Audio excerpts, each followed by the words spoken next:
Salam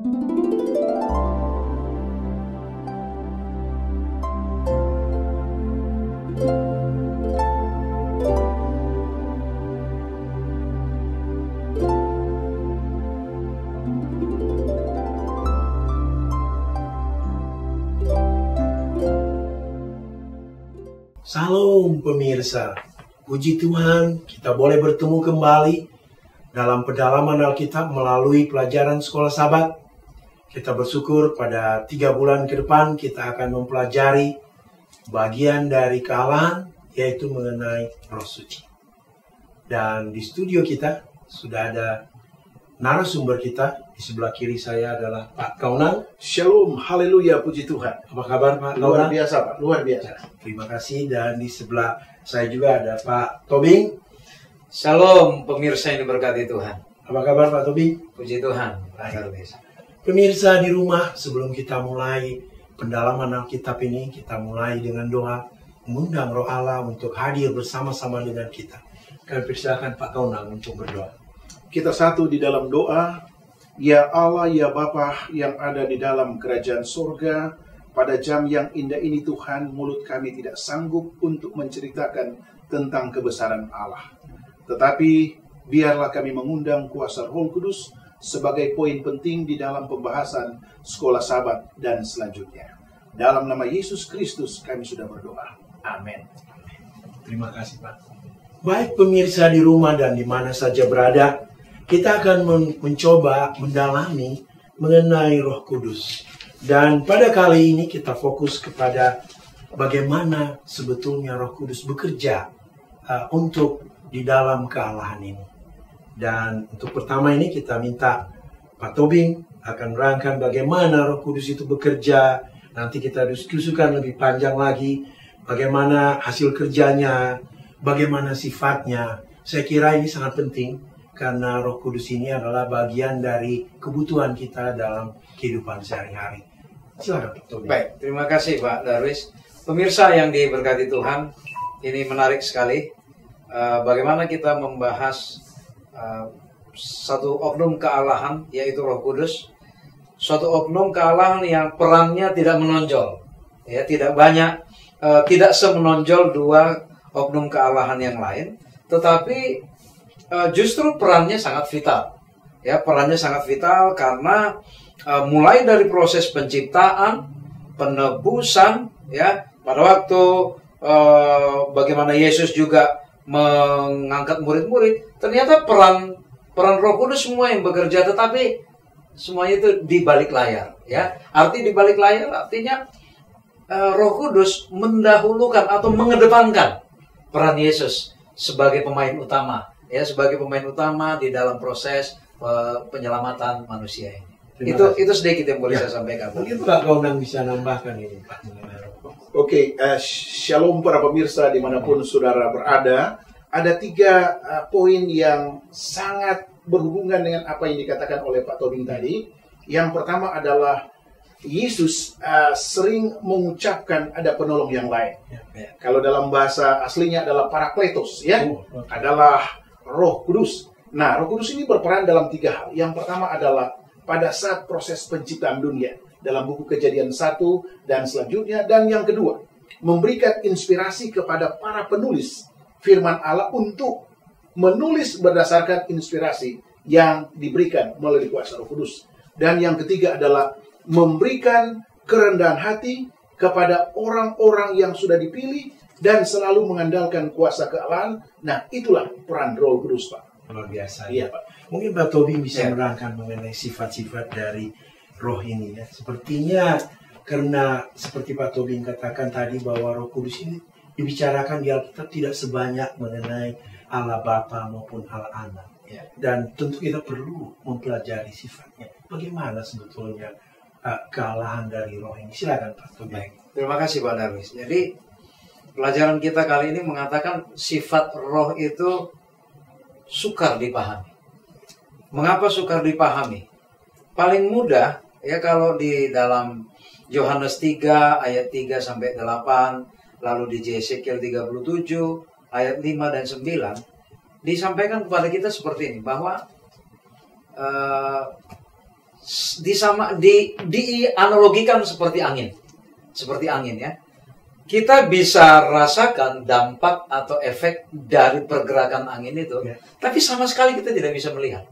Ya, sama sekali tidak bisa melihat. Tapi dampak yang ditimbulkan oleh angin itu besar sekali. Ya, nah sama seperti sifat Roh Kudus itu juga, ya, penulis Alkitab mencoba membawa pemikiran kita karena kita terbatas sekali ya. Kita terbatas sekali pemahaman kita untuk mengetahui. Tapi itulah analogi paling sederhana. Ya, Roh Kudus ini aktif. Kita tidak tahu datang dari mana, sama seperti angin. Kita tidak tahu datang dari mana. Dikatakan tidak ada yang bisa mengendalikan angin. Ya, tidak ada yang bisa mengendalikan angin. Nah, sama Roh Kudus juga tidak dapat dilihat, tetapi dia sangat berkuasa. Ya, dia sangat berkuasa. Nanti kita akan dalamin lebih jauh lagi bagaimana kita melihat keberkuasaannya Roh Kudus. Tapi satu hal dinasihatkan kepada kita untuk memahami bagaimana sifat Roh Kudus ini, karena ini sangat misteri. Ya, misterius sekali. Satu sikap yang perlu ditanamkan. Kita harus rendah hati dulu. Rendah hati dulu. Sikap kita pada waktu mempelajari seperti apa Roh Kudus itu. Jika kita tidak rendah hati mempelajarinya, kita akan sulit menerima doktrin mengenai Roh Kudus. Itu yang boleh saya sampaikan. Mungkin Pak Kaunang ini dikatakan juga bahwa kita harus dilahirkan kembali melalui air dan roh. Mungkin Pak Kaunang bisa memberikan keterangan lebih jelas mengenai ini, Pak. Silakan, Pak. Oke, menarik di sini adalah selain angin ada hal yang menarik tentang hubungan Roh Kudus dengan Yesus. Pada saat Yesus dibaptiskan, maka ada burung merpati yang mirip seperti Roh Kudus. Itu salah satu contoh. Nah, dihubungkan dengan buku Yeskel 37 ayat 5 dan 9. Yang kedua, hubungan tentang Roh Kudus. Artinya bahwa apa yang diinginkan oleh Roh Kudus dia bisa lakukan. Jadi hubungan tadi dengan baptisan adalah Roh Kudus itu mengarahkan pemikiran kita kepada apa? Hal-hal surgawi. Mengarahkan kita kepada kebenaran-kebenaran surgawi. Mengarahkan pandangan kita untuk lebih melakukan sifat-sifat seperti rendah hati dan ada buah-buah roh lainnya. Nah, itu hubungan, Pak. Korelasi dan dikuatkan dengan buku Membina Pendidikan Sejati halaman 156. Jadi sepertinya Roh Kudus ini akan menolong kita untuk melakukan perubahan, Pak. Tanpa Roh Kudus, artinya akan sukar bagi kita untuk melakukan perubahan menuju kepada keselamatan. Bagaimana? Sama seperti yang dialami Nikodemus. Tidak ada kelahiran kembali jika bukan karena peran Roh Kudus. Ya, pada waktu Yesus berbicara mengenai Nikodemus di Yohanes 3 dikatakan ayat 4. Yesus menjawab, katanya, aku berkata kepadamu, sesungguhnya jika seorang tidak dilahirkan kembali, ia tidak dapat melihat kerajaan Allah. Lalu di ayat 5, aku berkata kepadamu, sesungguhnya jika seorang tidak dilahirkan dari air dan roh, ia tidak dapat masuk ke dalam kerajaan Allah. Kelahiran kembali, pembaharuan, tidak ada terjadi jika tanpa Roh Kudus. Kita tidak bisa lihat itu Roh Kudus, tapi perannya dia besar sekali dalam membawa orang lahir kembali. Artinya lahir kembali meninggalkan, mematikan yang lama, maka pada saat dia menerima pengurapan Roh Kudus itu, dia tampil sebagai pribadi yang baru. Gitu. Sepertinya Roh Kudus ini perlu dalam kehidupan kita membawa kepada Kristus, ke keselamatan itu ke kebenaran itu. Sangat dipentingkan sekali, sangat. Luar biasa. Mungkin Pak Kaunang ini kita coba lihat bagaimana peran Roh Kudus pada penciptaan ini. Sepertinya seolah-olah banyak orang berpendapat bahwa waktu penciptaan itu Allah Bapa lah yang melaksanakan. Ternyata ada peran Roh Kudus di sana. Silakan, Pak. Oke, 3 poin, 3 ayat. Yang pertama Kejadian 1 ayat 2 dikatakan bahwa Roh Allah melayang-layang. Otomatis kalau ada Roh Kudus berarti ada Allah di sana. Kalau ada Allah, ada Roh Kudus. Nah, ini tadi Pak Tobing sudah katakan misteri. Namun dikuatkan dalam buku Ayub 33 ayat 4, Roh Allah telah membuat aku.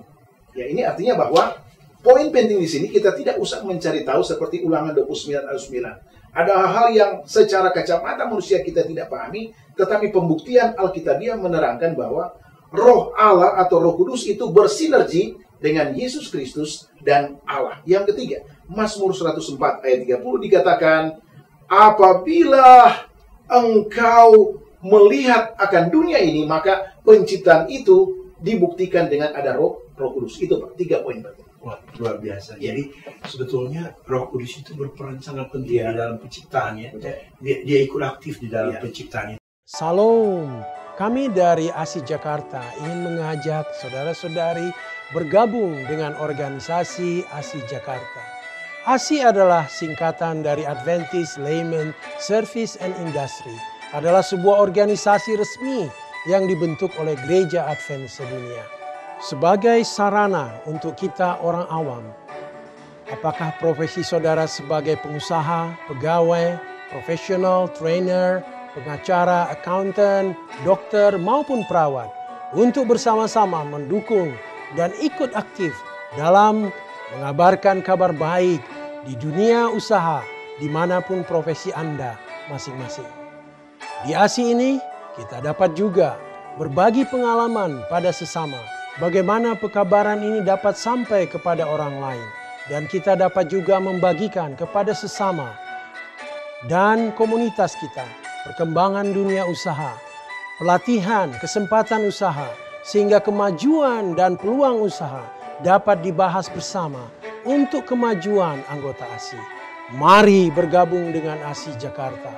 Mari kita bersama membawa pekabaran baik ini di lingkungan profesi kita. Kunjungi website ASI Jakarta. Kami menunggu kehadiran saudara-saudari. Salam. Inilah anakku yang kupilih. Dengarkanlah dia. Itu Mewu. Di dalam proyek Alkitab Suara ini saya berperan sebagai Maria Ibu Yesus. Sebetulnya apa yang tadi saya lakukan gitu ya, saya nangis gitu ya, membayangkan saya sebagai seorang ibu melihat anak saya disiksa, anak saya dihina, dipermalukan, dianggap tidak layak, bahkan penjahat aja bisa lebih dilayakkan daripada anak saya gitu ya. Itu sedihnya pasti luar biasa.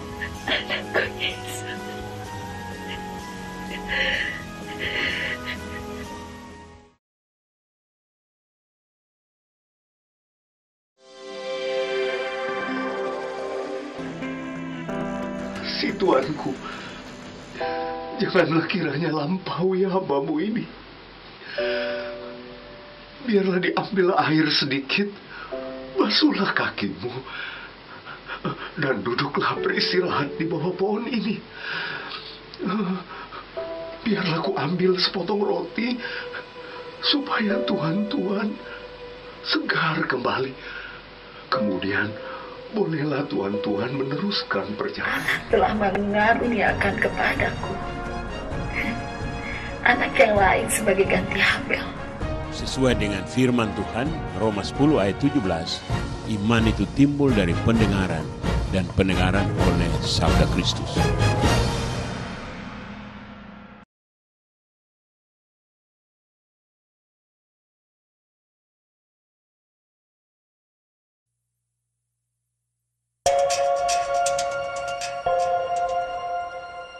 Alkitab Suara adalah sebuah Alkitab audio yang dikemas secara dramatis, dan di dalam setiap kitab, satu tokoh hanya diperankan oleh satu orang.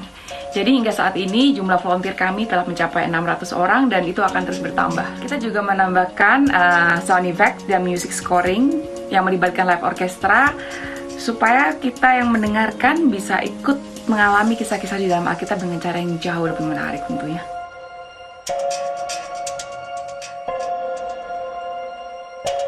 Alkitab Suara bisa Anda dengarkan melalui SoundCloud streaming.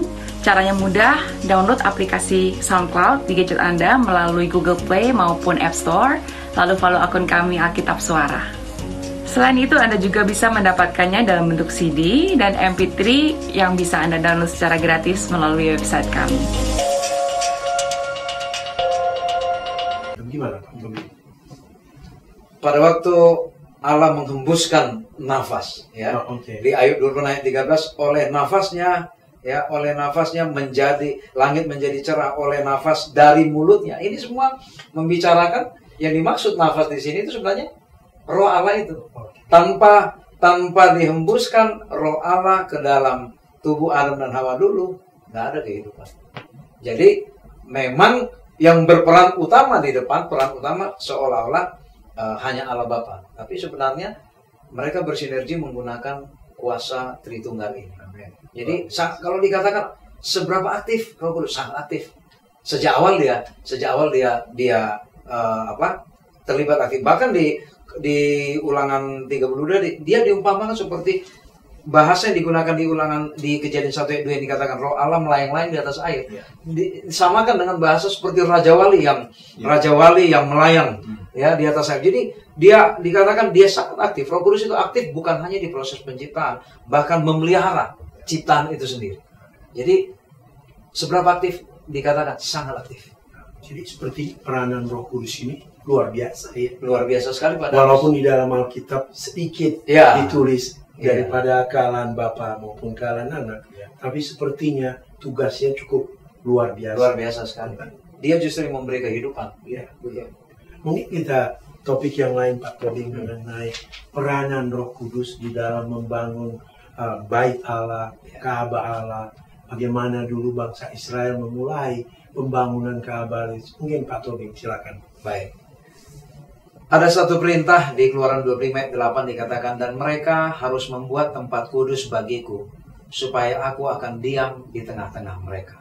Jika dijabarkan berikut ini bicara masalah, ini disebut membuat tempat kudus ini bait suci. Ternyata bait suci itu detailnya sangat banyak. Detailnya sangat banyak. Dan Allah adalah Allah yang sangat rapi, semuanya sempurna pekerjaannya, semuanya serba terukur. Dan dikatakan, di dalam proses pembangunan bait suci itu, jika bukan karena ilham dari Roh Kudus, nggak mungkin mereka bisa memahami perintah Allah, buat ukurannya begini, buat dari kayu begini, buat bentuknya begini. Jelas dikatakan peran Roh Kudus lah, peran Roh Kudus lah yang menginilhamkan kepada para pelaku pendiri bait suci itu, sehingga mereka bisa menerjemahkan, oh ini yang dimaksud oleh Allah. Padahal mereka itu ahli-ahli sebetulnya. Ahli-ahli. Pilihan dari bangsa Israel. Tetapi Roh Tuhan harus tetap untuk bisa membangun dengan baik. Luar biasa. Mungkin Pak Kaunang ada menambahkan mengenai peran Roh Kudus ini di dalam bait suci. Jadi memang aplikasi judul ini memang dibuktikan di dalam buku Keluaran 31 ayat 1-5.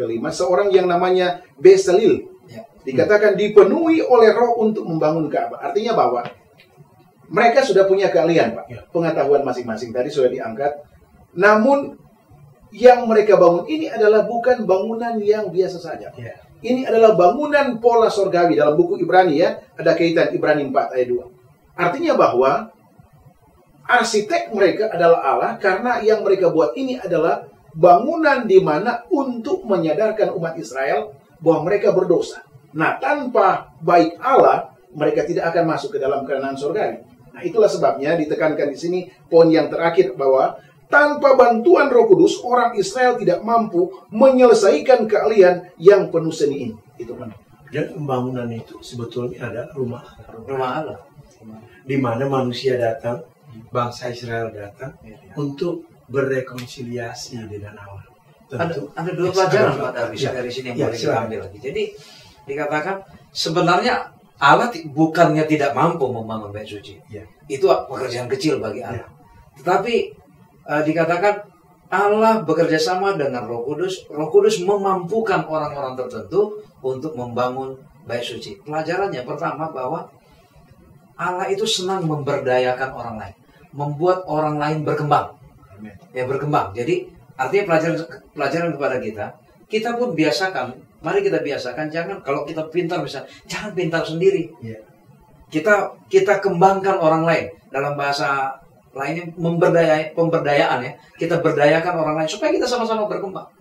Supaya kita sama-sama berkembang. Itu pelajaran pertama. Yang kedua, mengapa Roh Kudus begitu punya concern yang tinggi terhadap pembangunan bait suci? Itulah membuktikan bahwa, ingat, pelajaran bait suci itu bicara masalah keselamatan. Roh Kudus punya concern yang sangat luar biasa, sama dengan concernnya Allah anak yaitu Yesus terhadap proses penyelamatan manusia. Itu saya kira pelajaran kedua yang boleh kita ambil. Seandainya menurut Roh Kudus itu pekerjaan nggak penting, Roh Kudus tidak akan memberi ilham yang begitu detail kepada orang-orang yang dianggap ahli itu. Saya tertarik dengan Pak Tobing bilang memberikan kemampuan memampukan yang orang. memampukan orang. Jadi kalau kita ingin lebih dari kemampuan yang ada pada kita, ya kita minta pertolongan apa? Betul. Luar biasa. Terima kasih Pak Tobing. Ya. Mungkin Pak Kaunang ini di dalam bagaimana Roh Kudus di dalam memuliakan Yesus Kristus. Memang sepertinya menjadi pusat adalah Yesus Kristus. Ya. Karena dia datang untuk keselamatan kita semua. Tetapi peranan Roh Kudus juga sangat besar di sana. Silakan Pak. Oke Pak, sebelum saya menjelaskan, ada ayat yang berhubungan dengan judul kita saat ini adalah Roh dan kemuliaan Yesus Kristus. Dalam Yohanes 14 ayat 26. Ya. Tetapi penghibur yaitu Roh Kudus yang akan diutus oleh Bapa dalam namaku, dialah yang akan mengajarkan segala sesuatu kepadamu dan akan mengingatkan kamu akan semua yang telah kukatakan kepadamu. Jadi di sini ada hubungan di dalam poin pertama dikatakan bahwa Mesias yang dijanjikan berhubungan dengan pelayanan Roh Kudus lebih diperhebat. Dan Roh Kudus juga memberikan karunia-Nya kepada semua orang yang percaya. Artinya apa? Pada saat Yesus mengajar orang, maka Roh Kudus membaur dengan Yesus untuk membuat orang lain melihat bahwa kata-kata Yesus adalah kata-kata yang tidak pernah diucapkan oleh manusia siapapun. Yang kedua di sini, di mana saja Yesus dimuliakan, Roh Kudus terlibat di dalam conditional. Itu aja. Jadi kita juga dalam kegiatan kerohanian kita harus mengundang Roh Kudus. Amin. Karena Roh Kudus yang sepertinya bisa memberikan inspirasi yang terbaik, sehingga semua orang boleh berubah. Ya, terima kasih Pak. Mungkin Pak Tobing ini menambahkan. Silakan. Satu hal pelajaran yang bagus lagi dari hari yang Rabu ini mengatakan begini. Roh Kudus di dalam setiap berkata-kata dia tidak pernah bilang, lihatlah padaku, dengar aku, datanglah, enggak. Dia selalu mengatakan lihat padanya, lihatlah kemuliaannya. Di sini selalu yang dia tuju Yesus, ya, yang dia tuju Yesus. Apa pelajaran yang bisa kita ambil? Pekerjaan yang Yesus dan Roh Kudus lakukan adalah pekerjaan yang mulia, istilahnya pekerjaan yang monumental semuanya. Tetapi penyelamatan manusia luar biasa itu, luar biasa, monumental sekali. Itu bukan pekerjaan yang biasa-biasa saja. Itu pekerjaan yang luar biasa. Tapi mereka adalah dua oknum yang sejajar. Tapi Roh Kudus sangat rendah hati, selalu mengedepankan Yesus. Mengedepankan Yesus. Apa yang mau kita ambil dari sini? Ada kalanya jangan menonjolkan diri. Kalau untuk keperluan bersama orang banyak, jika kita lihat ada baiknya ini orang lain yang melakukan, kita selalu support. Sama seperti Roh Kudus, kita tetap di belakang layar dukung. Tetap di belakang layar dukung. Supaya tujuan bersama ini tercapai. Bukan untuk mencari ketenaran masing-masing. Saya melihatnya dari situ. Suatu pelajaran yang luar biasa. Aplikasi praktis yang boleh saya lihat di sini. Tapi sangat sulit dilaksanakan ya Pak. Biasanya godaannya langsung ingin menonjolkan diri kepada Kristus. Jadi ini suatu pelajaran yang baik. Salah satu pelajaran dari kealahan itu kerendahan hati. Boleh nggak kita utamakan orang lain daripada kita sendiri? Itu yang diberikan oleh Roh Kudus, luar biasa. Jadi bagaimana ini Pak Tobing mengenai Roh Kudus dan Kristus ini satu hal yang tidak bisa dipisahkan. Saya pikir mungkin Pak Tobing bisa beri gambaran lebih luas kepada kita. Kalau tadi dikatakan Roh Kudus itu tugas utamanya memuliakan Kristus, apa buktinya? Kita lihat bukti pertama. Roh Kudus berpengaruh sekali pada waktu di proses inkarnasi Yesus. Bagaimana Yesus sebagai Allah di kerajaan surga harus menjelma menjadi manusia melalui rahim seorang manusia. Itu pekerjaan Roh Kudus. Roh Kudus juga terlibat aktif mengurapi Yesus pada waktu Yesus mau mengadakan misi penyelamatan sebelum dia memanggil murid-muridnya. Roh Kudus turut aktif juga di situ. Roh Kudus juga sangat aktif membantu Yesus memenangkan pencobaan di padang gurun. Jika bukan karena pertolongan Roh Kudus, mungkin Yesus sebagai manusia biasa saat itu. Kita harus akui kan Yesus saat itu adalah Allah 100%, manusia 100%. Dia tinggalkan kealahannya. Jika bukan karena pertolongan Roh Kudus, penyerahan Yesus terhadap Allah sehingga Roh Kudus diizinkan membantu dia, Yesus gagal menghadapi pencobaan itu.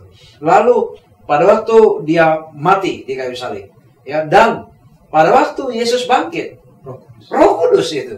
Ini beberapa bukti. Ya, beberapa bukti yang dimaksud, apa buktinya yang disebut Yesus itu Roh Kudus itu memuliakan Yesus. Jadi kalau kita lihat sini peranan Roh Kudus itu luar biasa. Luar biasa. Walaupun di dalam Alkitab hanya sedikit membicarakan. Aktor utamanya Yesus di depan. Iya. Tapi sokongan, dukungan, pertolongan datang dari Roh Kudus. Salam pemirsa. Kami dari ASI Jakarta mengundang semua anggota ASI Jakarta untuk berpartisipasi dalam memberikan pekabaran ini kepada semua orang. Jika saudara mempunyai pengalaman yang menarik di dalam mengabarkan kebenaran ini kepada orang lain, kami mengundang untuk menghubungi ASI Jakarta sehingga kita boleh rekam semua pengalaman yang menarik ini dan boleh kita siarkan melalui saluran TV DKI Conference. Dengan demikian maka kesaksian itu boleh didengar dan dilihat orang lain. Sehingga orang lain juga boleh tertarik untuk ikut aktif di dalam mengabarkan kebenaran ini. Kunjungi website kami ASI Jakarta dan kirimkan semua apa yang menarik yang boleh kita beritakan di dalam pekabaran ini. Terima kasih atas partisipasi Anda. Salam. Inilah anakku yang kupilih. Dengarkanlah dia. Itu Mewu. Di dalam proyek Alkitab Suara ini saya berperan sebagai Maria Ibu Yesus. Sebetulnya apa yang tadi saya lakukan gitu ya, saya nangis gitu ya, membayangkan saya sebagai seorang ibu melihat anak saya disiksa, anak saya dihina, dipermalukan, dianggap tidak layak, bahkan penjahat aja bisa lebih dilayakkan daripada anak saya gitu ya. Itu sedihnya pasti luar biasa. Anakku Yesus.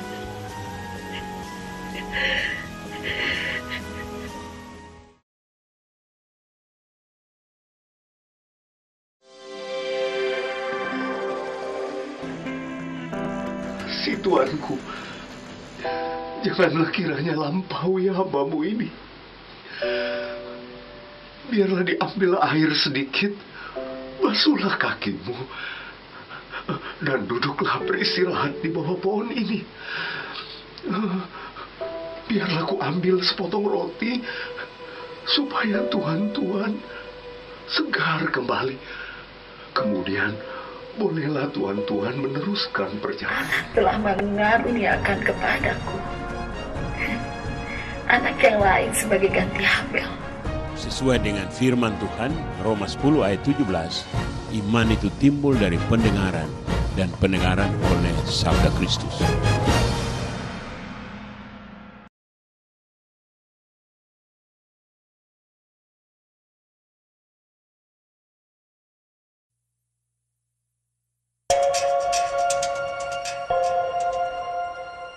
Alkitab Suara adalah sebuah Alkitab audio yang dikemas secara dramatis, dan di dalam setiap kitab, satu tokoh hanya diperankan oleh satu orang.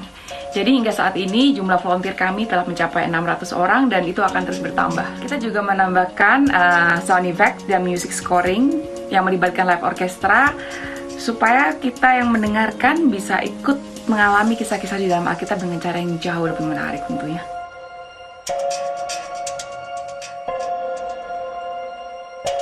Alkitab Suara bisa Anda dengarkan melalui SoundCloud streaming. Caranya mudah, download aplikasi SoundCloud di gadget Anda melalui Google Play maupun App Store, lalu follow akun kami Alkitab Suara. Selain itu, Anda juga bisa mendapatkannya dalam bentuk CD dan MP3 yang bisa Anda download secara gratis melalui website kami. Mungkin Pak, kau ada menambahkan lagi mengenai Roh Kudus dan Kristus. Jadi aplikasi yang singkat dari saya sehubungan dengan judul pada saat ini adalah untuk zaman saat ini jangan mengeraskan hati. Okay. Kalau memang kebenaran itu harus kita ikuti, ya jangan kita menggunakan hikmat manusia. Seperti Yesus katakan kepada perempuan yang berdosa, pergi dan jangan berbuat dosa lagi. Artinya pada saat Yesus katakan itu, Roh Kudus mengintervensi orang itu untuk melihat kepada Yesus. Jangan melihat kepada kesalahan-kesalahan masa lalu.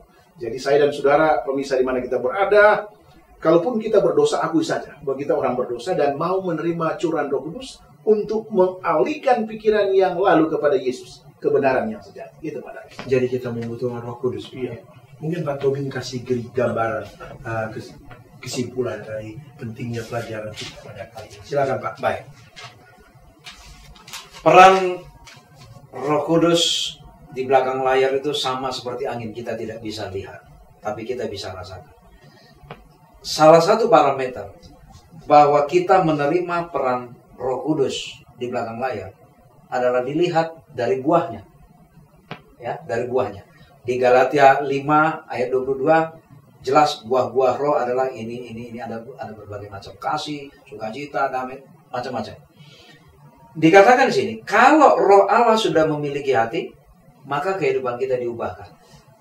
Artinya, kalau hidup kita tahun lalu begitu-begitu, tahun ini begitu-begitu, pertanyaan, jangan-jangan kita belum memiliki Roh Allah tinggal di dalam hati kita. Itu.